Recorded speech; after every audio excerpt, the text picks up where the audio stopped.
Doctor, ¿cómo has vivido la gestión que se ha hecho aquí de la pandemia, desde allí?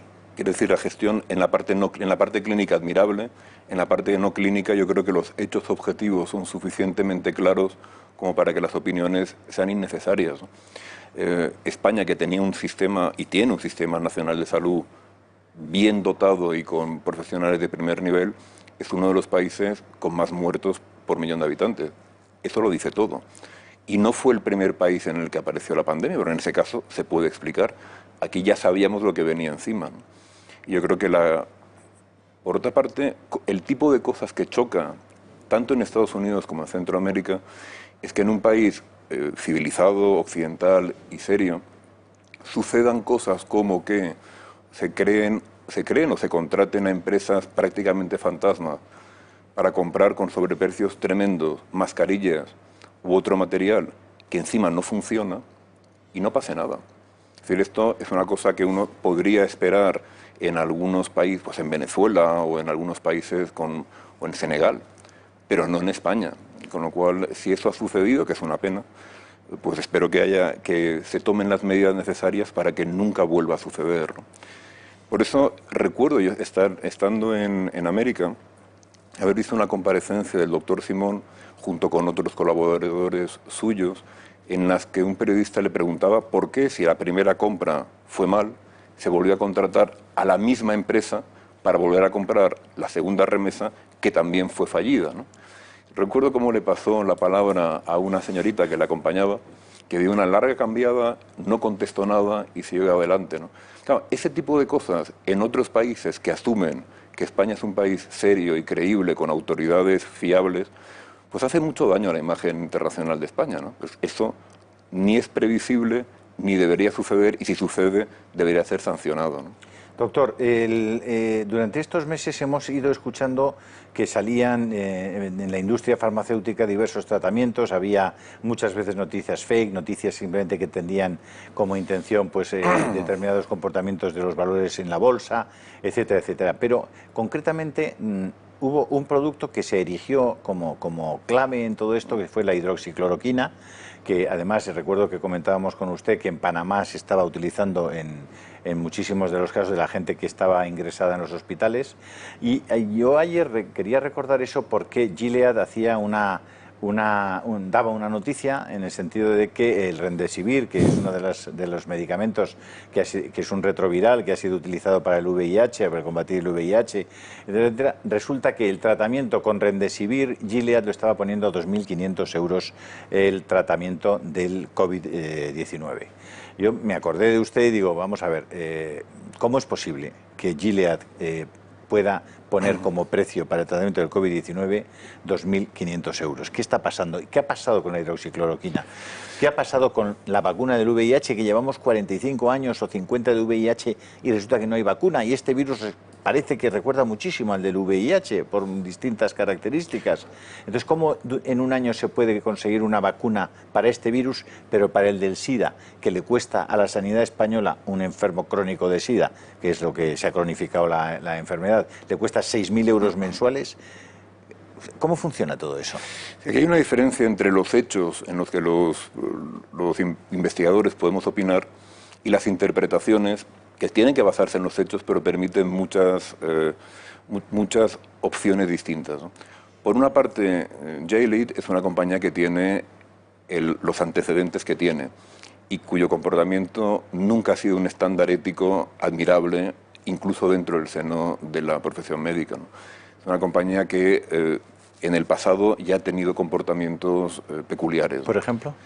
Pues, por ejemplo, cuando con la gripe aviar Mire, la industria sanitaria en general, por una parte, aporta grandísimos descubrimientos que salvan millones de vidas, pero también se comporta a veces como una empresa cuyo único objetivo es la cotización en bolsa a corto plazo, los bonus y las ventas, ¿no? Entonces ha habido muchos casos de muchos laboratorios e industrias sanitarias no farmacéuticas, de las que fabrican prótesis u ortesis, en las que claramente se ha antepuesto el interés económico al interés de los pacientes o incluso a la supervivencia de los pacientes. Ha habido casos, de hecho, recuerdo ahora mismo, Glaxo tuvo una multa en Estados Unidos de 2.500 millones de dólares por vender un producto que incitaba, o sea, que aumentaba las tasas de suicidio entre adolescentes, fuera de su indicación, a adolescentes, sencillamente porque se vendía mucho. Y de hecho, 2.500 millones de dólares suena como una multa tremenda, pero realmente ese producto vendía 2.500 millones de dólares al año, con lo cual en el fondo son multas rentables. Eso ha pasado con otros muchos. Todos recordamos el caso del Vioxx con Merck Sharp and Dohme, etcétera, ¿no? Entonces, eso desgraciadamente es una práctica recurrente. Los médicos intentamos tomar medidas para que cada vez sea más difícil engañarnos y cada vez sea más difícil para la industria matar a pacientes impunemente. Pero eso no siempre funciona, desgraciadamente. De hecho, fíjese, en el caso del COVID, un virólogo francés, que probablemente es de los más prestigiosos del mundo, el profesor Raoult, que además ha trabajado en enfermedades similares al COVID, propuso el uso de hidroxicloroquina. Él es uno de los principales expertos en el mundo en el uso de este fármaco. Y lo propuso en unas condiciones muy concretas. La hidroxicloroquina es un fármaco que tiene más de 80 años, que se conoce que tiene muy pocos efectos secundarios, aunque los que tiene afectan a un porcentaje pequeño de población, pero obviamente en ellos no hay que darla, pero en general funciona bien, y que este hombre tenía, insisto, una gran experiencia al respecto. Entonces, cuando empezó la pandemia, él, que trabajaba con algún grupo chino, sugirió el uso de la hidroxicloroquina y los resultados iniciales fueron muy prometedores. Publicó un estudio metodológicamente muy poco fiable, pero que sugería que efectivamente tenía efecto. Y por otra parte, teniendo pocos efectos secundarios y siendo muy baratos, en plena pandemia la idea fue, vale, apliquémoslo, ya que con esto no vamos a hacer daño a nadie, y luego evaluemos si esto realmente es útil o no es útil. Mientras tanto, Gilead con el Remdesivir era un producto que había sacado para una enfermedad en la que había demostrado no tener ningún efecto, y era una de esas situaciones, desgraciadamente no inéditas en el mundo sanitario, en el que uno ve una solución en busca de problema. Es decir, ya he fabricado la molécula, ahora tengo que encontrar algo que justifique venderla, ¿no? Entonces, una cosa llamativa fue que se empezó a proclamar las supuestas o las previsibles virtudes del Remdesivir en el COVID antes de hacer ningún estudio. Entonces, la máquina de marketing de la industria es tremendamente potente, ¿no? Entonces, a partir de ahí han empezado a pasar cosas llamativas. Por una parte, la ventaja del Remdesivir en algunos días, pues si esos datos son fiables, que es algo que viniendo de donde viene estamos obligados a sospechar, pues si realmente es así, fantástico, puede sumar algo. No mucho, pero puede sumar algo. Pero es que luego, por otra parte, también se han fomentado estudios para engrandecer los riesgos de la hidroxicloroquina, con el planteamiento de decir, no solo mi producto es bueno, sino que la alternativa, que por cierto es muchísimo más barata, es malísima, malísima, malísima. Pero es que, de hecho, el Lancet y el New England Journal of Medicine, que son dos de las revistas científicas más importantes del mundo, aceptaron estudios que enfatizaban los riesgos de la hidroxicloroquina, que han retirado porque se han demostrado falsos. Es decir, la industria contrató a una intermediaria, algo parecido a las empresas que aquí compraban mascarillas por encargo de gobiernos, empresas sin empleados, etcétera, para falsear una serie de datos.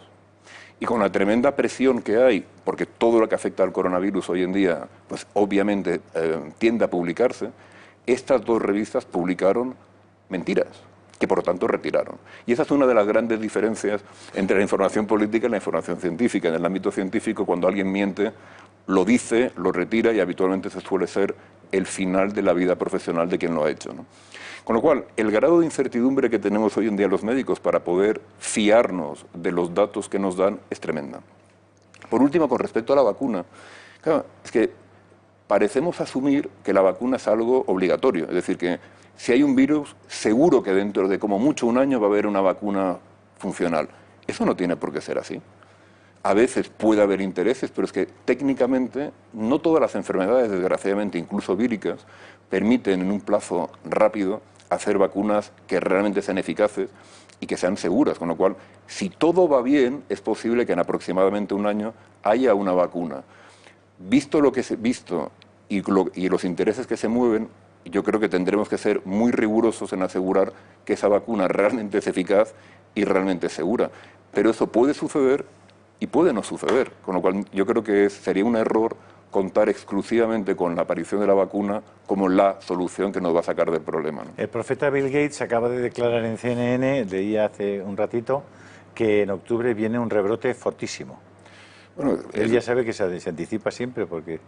Bueno, la verdad es que los chicos de ciencias desconocemos la bola de cristal, con lo cual es verdad que en el caso del coronavirus, en general, otros coronavirus suelen tener rebrotes cuando hay menos horas de insolación, con lo cual es posible que eso suceda. Es imposible saber cuál será la virulencia de ese brote, si realmente se dará y dónde se dará.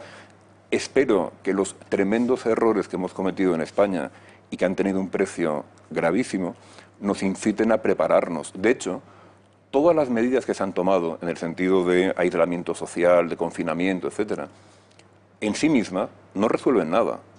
Eso está enfocado para ganar tiempo para que la gente haga su trabajo, es decir, para acopiar medidas preventivas en un mundo perfecto, para identificar los nuevos casos, aislarlos rápidamente, detectarlos rápidamente, así como sus contactos, etcétera, con la idea de manejar una pandemia como se debería hacer en el siglo XXI y no como se ha hecho hasta ahora, como se hacía en el siglo XIV a base de aislar a todo el mundo. La idea es aislar a los que tienen el virus para que los demás puedan seguir trabajando y manteniendo la sociedad activa, y solo a los que tienen el virus, con lo cual eso implica hacer muchas pruebas y hacer el seguimiento rápido de aquellos que están infectados, ¿no? De hecho, los países de los que deberíamos aprender, Corea del Sur o Taiwán, es exactamente lo que han hecho y les ha funcionado muy bien. Haber tenido aquí a uno de los mejores traumatólogos del mundo es un verdadero privilegio. Si hay espectadores nuestros que tienen un problema en la espalda, ¿usted atiende aquí? ¿Tiene un equipo?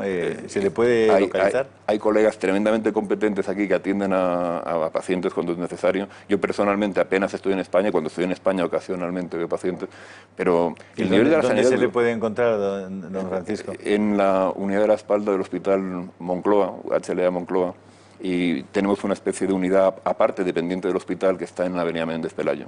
Vale, pues ya saben ustedes, ¿no? Muchísimas Lo que gracias. haremos es dar un teléfono a nuestros espectadores cuando lo tengamos para que puedan conectar si tienen algún problema de espalda, como es mi caso.